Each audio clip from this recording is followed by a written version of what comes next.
जो मूल उद्देश्य है, हमारे विद्वान प्रशिक्षक लोग स्वयं आदरणीय हमारे पूर्व सांसद जी, जिनको जीवन का एक बहुत लंबा अनुभव है,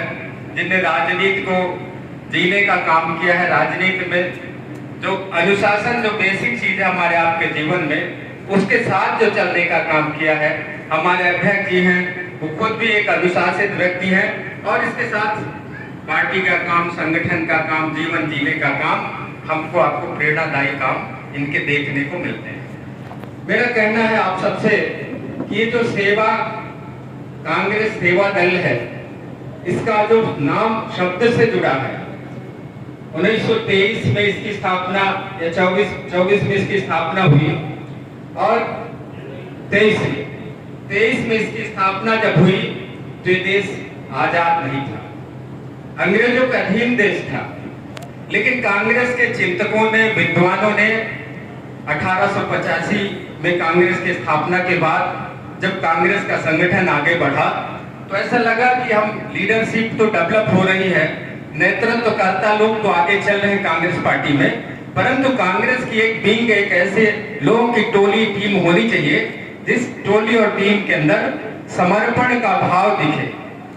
संवेदनाएं कहीं लीडरशिप से ज्यादा उस व्यक्तित्व के अंदर झलके, जिम्मेदारी नेताओं से भी ज्यादा उस व्यक्तित्व के अंदर झलके,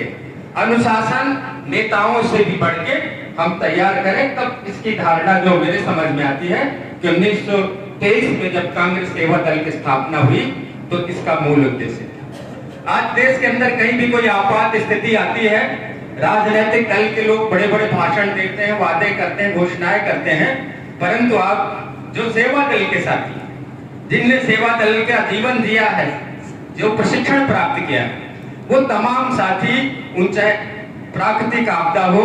चाहे कोई किसी तरह की घटना, दुर्घटना हो, सेवा दल का संस्कार जिस व्यक्ति के अंदर प्रशिक्षण सेवा दल के उद्देश्यों का हो चुका है, निश्चित रूप से अपने आप को रोक नहीं पाता है और उन परिस्थितियों में लड़ने के लिए, उन परिस्थितियों में संघर्ष करने के लिए, चाहे पार्टी के लिए संघर्ष करने का सवाल हो, चाहे समाज के लिए आगे बढ़ के काम करने का सवाल हो, चाहे प्रकृति से निर्मित या उपजी हुई कोई प्राकृतिक आपदा हो, उसका सामना करने के लिए सेवा दल का एक साथी तटस्थ और खड़ा होता दिखाई पड़ता। मैं आपसे कहना चाहता हूँ कि जो हमारे संस्कार हैं, हम आप सब निश्चित रूप से हर व्यक्ति राजनीति के क्षेत्र में काम करने की इच्छा रखता है, चाहे वो सेवा दल का साथी हो, चाहे युवक कांग्रेस का साथी हो, चाहे एनएसयूआई का साथी हो, कांग्रेस पार्टी के हर विंग में, हर मोर्चा, संगठन, प्रकोष्ठ में काम करने वाले साथी या मंच पर बैठे लोग जो विधानसभा का चुनाव लड़ते हैं, जो लोकसभा का चुनाव लड़ते हैं, राजनीतिक इच्छा शक्ति सबके अंदर होती है। किसी के अंदर छोटा पाने की होती है, किसी के अंदर बड़ा पाने की होती है और ये बिल्कुल जायज बात है, उचित बात है, न्याय संगत बात है कि अगर हमने 10 वर्ष किसी क्षेत्र में काम किया है तो निश्चित रूप से हमारी इच्छा, आपकी इच्छा, सबकी इच्छा होना उचित है। परंतु मैं आपसे इतना कहना चाहता हूं कि अगर हमारे आपके जीवन में आपको कैंप में अनुशासन में बैठना सिखाया जाता है, हम जब उधर से आ रहे थे तो कई साथी पीछे मुड़ के, अध्यक्ष जी आ रहे थे, हमारे साथी अध्यक्ष लोग लेने गए तो कई साथी पीछे मुड़ के देख रहे थे, तो हमारे अध्यक्ष जी ने कहा, हमारे पार्षद साथी ने कहा कि देखिए आप लोग सीधा देखिए।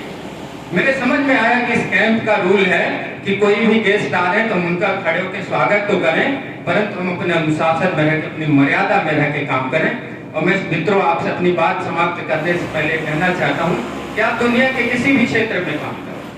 आप परिवार में काम करें,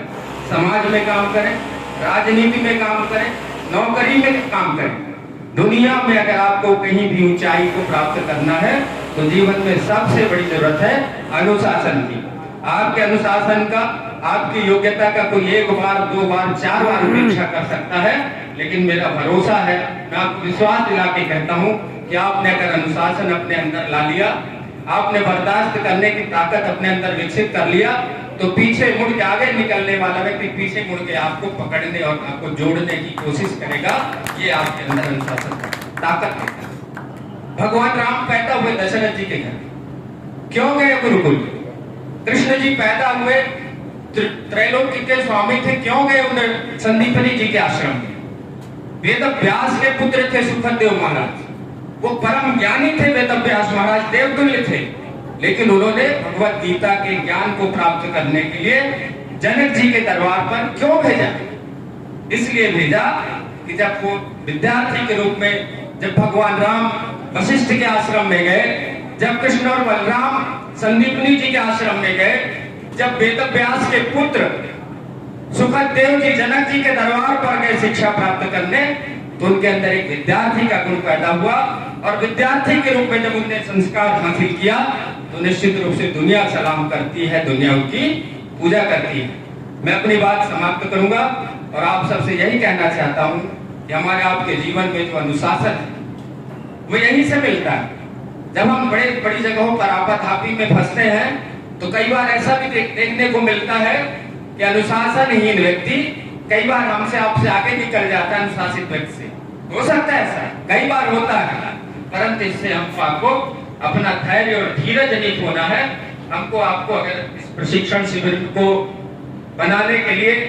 आपके यहाँ पार्टी को मजबूत करने के लिए, आपके व्यक्तित्व को विकसित करने के लिए और ऊर्जावान तेजवान बनाने के लिए माननीय राजमणि पटेल जी ने प्रयास किया। ये हमारे प्रशिक्षक लोग जो बैठे हैं, इनने इसकी योजना बनाई, स्वरूप बनाया, ट्रेनिंग देने का काम किया और अध्यक्ष जी ने इसके लिए जो प्रयास किया, निश्चित रूप से हमको आपको अच्छी सफलता मिलेगी। और मैं तो आप सबको धन्यवाद इस बात के लिए भी देना चाहता हूँ कि जब हमारा मॉडल बने और जवा के लोगों की तस्वीर दिखा के जब हम पूरे जिले के अंदर इस बात का प्रयास करें अध्यक्ष जी के नेतृत्व में, तो हमको और सरलता होगी कैंप लगाने में, नए लोगों को ट्रेनिंग देने में, और आपके अंदर इतनी हुनर आ जाए कि हम भोपाल और दिल्ली वालों से तो सहयोग ले ही लें, आप भी ट्रेनिंग देने का काम कर सकें। इन्हीं शब्दों के साथ मैं आप सबका बहुत बहुत धन्यवाद करता हूँ।